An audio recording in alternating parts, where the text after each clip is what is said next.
দীর্ঘ ২২ বছর ধরে ইস্টবেঙ্গলের মতন একটা প্রতিষ্ঠান অপেক্ষা করছে জাতীয় লিগ জেতার জন্য। তো বিষয়টা হচ্ছে দায়টা কার?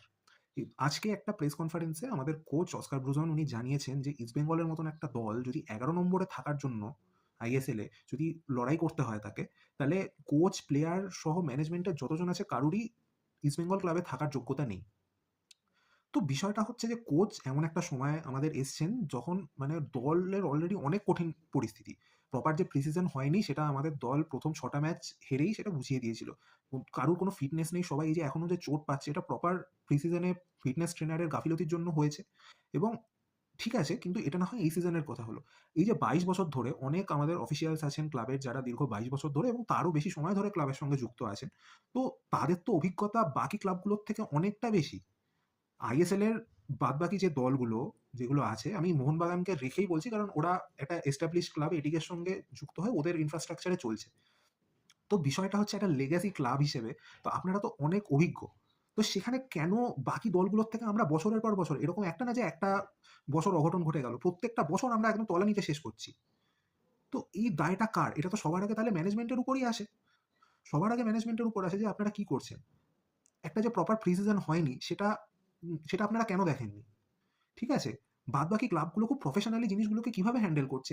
কারণ প্রত্যেকটা ক্লাবে সেরকম মানুষ সেরকম প্রফেশনালসরা আছেন। একজন যদি স্পোর্টস ডাইরেক্টর থাকে তা সে পুরো বিষয়টা তদারকি করতে পারে।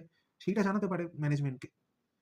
এবং শুধু সিনিয়র টিম বলে না আমাদের মেন্স টিমের সিনিয়র, জুনিয়র এই সময় প্রত্যেকটা দল হারছে বিভিন্ন টুর্নামেন্টে।